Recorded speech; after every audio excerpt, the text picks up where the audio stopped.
કાજલ બુલેટિનમાં આપનું સ્વાગત છે। હું છું અજીઝ ઝુબેરવાલા। સમાચારમાં વાત કરીએ તો ગરીબ અને મધ્યમ વર્ગના નાગરિકો પોતાના રોગો અને તેનું સચોટ નિદાનની ચકાસણી કરાવી અને પોતે ક્યાં રોગોથી પીડાય છે અને તેનું યોગ્ય નિદાન કરાવી શકે તે હેતુથી વડોદરા શહેરના ફતેપુરા ધૂળધોયા વાડ ખાતે તવક્કલ ફ્રેન્ડ્સ સર્કલ આયોજિત બરોડા સિટી હોસ્પિટલ, એકતા Manav Kalyan trust, earth unity foundation, Mariyam charitable ટ્રસ્ટના ઉપક્રમે આજે સવારે 10 થી 1 દરમિયાન મેગા મેડિકલ કેમ્પનું આયોજન કરવામાં આવ્યું હતું, જેમાં બીપી, ડાયાબિટીસ, સ્ત્રી રોગો, ઓર્થોપેડિક સર્જન, બાળ રોગો, લેપ્રોસ્કોપી તથા જનરલ સર્જન, ચામડીના રોગો, દાંતના રોગો, સાંધાના દુખાવાના રોગો તેમજ જનરલ ફિઝિશિયન નિષ્ણાતો દ્વારા સચોટ માર્ગદર્શન, સારવાર અને દવાઓ આપવામાં આવી હતી। આ કાર્યક્રમ દરમિયાન મોટી સંખ્યામાં દર્દીઓએ લાભ લીધો હતો। આ પ્રસંગે મુખ્ય મહેમાન પદે પધારેલ IA વોરા, ACP શ્રી ભોજાની સાહેબ, જાહિદ બાપુ, કારી અનસ સાહેબ, તમન્ના શેખ, એડવોકેટ સલીમભાઈ શેખ, મોહસિન ખાન પઠાણ સહિત અનેક મહાનુભાવો ઉપસ્થિત રહ્યા હતા। તવક્કલ ફ્રેન્ડ્સ સર્કલના રશીદભાઈ શેખ, સત્તારભાઈ શેખ, હસનભાઈ અંસારી, રફીકભાઈ સહિત અનેક કાર્યકર્તાઓએ ભારે જહેમત ઉઠાવી કાર્યક્રમને સફળ બનાવ્યું હતું। Report Sadiq Kajalwala.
Hello guys, Sania Shaikh की उम्र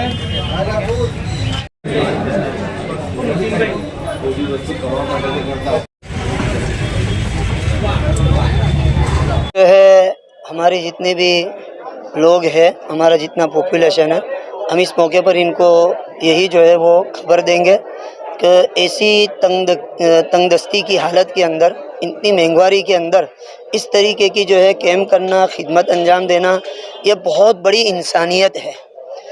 धर्म तो है ही, लेकिन इंसानियत सबसे पहली चीज़ जो है सिखाई गई। अल्लाह तबारक व तआला ने खुद कुरान पाक में फरमा, मन आया फ़कान्नमा अहयन्ना से जमिया, जिसने एक आदमी को जिलाया, जिंदा किया, उसने सारी इंसानियत को जिंदा कर दिया। जिसने एक इंसान को मार दिया, उसने सारी इंसानियत को मार दिया। इंसान अपना इलाज इसीलिए कराता है ताकि मैं तंदुरुस्त रहूं, आफात और बलियात से महफूज रहूं, और जितना हो सके मुझे जो है वो अपनी ज़िंदगी में अच्छी खिदमत और अच्छे काम करने का मौका मिले और मैं अपने समाज सोसाइटी के काम करता रहूं। इसी पर मुझे मेरा रब, मेरी कुदरत जो है राज़ी हो जाए। यही से जो है इसी ज़रिए से हम जो है ख़बर देते हैं कि ये हर इलाके वालों को और हर नौजवानों को खड़ा होना चाहिए और जगह जगह पर इस तरीके से जो है वो खिदमत अंजाम देनी चाहिए। આજના કેમ્પમાં કયા કયા ડૉક્ટરોની ઉપસ્થિતિમાં કેમ્પ રાખવામાં આવી છે? मुख्तलिफ़ बीमारियों को लेकर जो है वो शुगर है, बच्चों का जो डॉक्टर है, इसी तरीके से जो है वो डायबिटीज़ का मसले को लेकर, मुख्तलिफ़ बीमारियों को लेकर डॉक्टर जो है यहाँ पर आए हुए हैं और बहुत कम वक्त के अंदर, जैसे 10 बजे से लेकर 1 बजे का जो है यहाँ पर टाइम रखा गया है। तो ऐसे मौके के ऊपर मैं जो है ख़ास तौर पर ये बात कहूँगा कि बहुत से लोग जब ऐलान किया जाता है कि भाई 10 से 1 बजे तक है, तो आम तौर पर लोग आखिरी वक्त के अंदर आते हैं और उनका वक्त उस वक्त ख़त्म हो जाता है और बहुत से लोग जो है वो काम से रह जाते हैं। इसलिए जहाँ जो हमें वक्त दिया गया उस वक्त पर पहुंच जाए और ज़्यादा से ज़्यादा ऐसे कैंप्स हम जो है वो फ़ायदा हासिल करें। આપનો પરિચય? मेरा नाम जो है कारी मोहम्मद अनस है और दुलजा मस्जिद जो है इसी के पीछे कैंप लगा हुआ है और ये हमारे जो है मस्जिद के ज़िम्मेदार ट्रस्टी रफ़ीक भाई बोलू और अब्दुल सत्तार भाई शेख और दूसरे और जो है ज़िम्मेदार साथी है नौजवान हैं उनकी तरफ से जो है कैंप रखा गया है। आज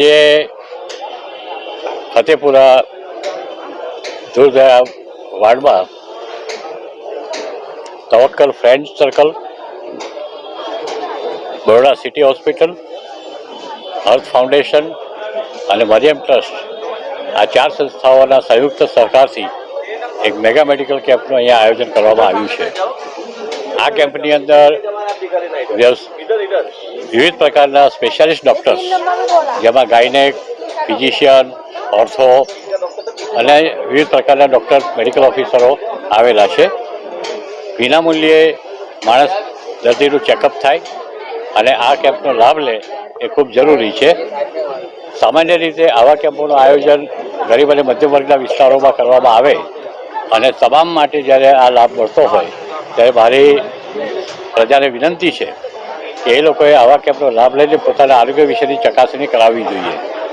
ઘણીવાર એવું બનતું હોય છે કે ચકાસણી ન થવાને કારણે એને શું થાય છે, શું તકલીફ છે એ બહુ મોડા ખબર પડે છે અને જ્યારે મોડા ખબર પડે છે ત્યારે એનો ઉપચાર કરવાનું ઘણો વખત બહુ અઘરું બની જાય છે। ત્યારે સામાન્ય રીતે આવા કેમ્પોની અંદર આવી અને પોતાનું બ્લડ પ્રેશર, પોતાનું ડાયાબિટીસ, પોતાનો દુખાવો જે કંઈ તકલીફો હોય એનું નિદાન એણે અહીંયા કરાવવું જોઈએ અને તે પ્રમાણે પછી એની સારવાર મળે તો બહુ ઓછા ખર્ચે સરળ રીતે આ લાભ મળી શકે એમ છે। આ સંસ્થાઓનો હું ખૂબ ખૂબ આભારી છું કે આ વિસ્તારની અંદર ખૂબ મહેનત કરીને ખૂબ રસથી આવા કેમ્પોનું એ લોકો આયોજન કરે છે। અમે એમની સાથે રહીએ છીએ, પ્રોત્સાહન આપીએ છીએ અને જે કંઈ જરૂર પડતી હોય કામકાજમાં એમાં અમે સાથે રહીએ છીએ। આરોગ્ય ખાતાના નિવૃત્ત અધિકારી સચિવ તરીકે હું એટલું ચોક્કસ કહીશ કે સામાન્ય પ્રજામાં જાગૃતિના અભાવને કારણે જ મોટાભાગે રોગો થાય છે। તમે ગમે એટલા જાગૃત હો પણ આરોગ્ય વિશે જાગૃત નહીં હો અને શિક્ષણ વિશે જાગૃત નહીં હો તો તમને ભવિષ્યમાં તકલીફો પડતી હોય છે। અને આજે આપણે જોઈએ છીએ કે ડાક્ટરી સારવાર એટલી મોંઘી થઈ ગઈ છે કે જો આવા કેમ્પોનું આયોજન કરીને લોકો લાભ ના લે તો છેવટે એને વધારે પડતા પૈસા ખર્ચી અને પોતાની દવાની સારવાર કરવી પડે છે અને જાનનું જોખમ પણ વધી જતું હોય છે। એટલે આવા કેમ્પોનો મહત્તમ ઉપયોગ થાય, બધાના સાથ સહકારથી આ કાર્યક્રમ સારી રીતે થઈ શક્યો છે। અત્યાર સુધીમાં લગભગ 150 થી 150 દર્દીઓ આવી ગયા છે અને બધાનું ચેકઅપ થયું છે, દવાઓ પણ આપવામાં આવી છે, દવાઓ વિનામૂલ્યે આપવામાં આવે છે અને ફોલોઅપ માટેની પણ અમે યોજના કરી છે કે જે દર્દીઓને પોતાને ફર્ધર આગળ વધવા દવાની જરૂર, સારવારની જરૂર હોય તો અમારો સંપર્ક કરે બરોડા સિટી હોસ્પિટલનો, ત્યાં તમામ પ્રકારની સારવારની સવલત આપણે આપી શકશું। આપનો પરિચય? હું Idris Vora, retired IAS officer અને માજી સચિવ આરોગ્ય વિભાગ, ગુજરાત રાજ્ય।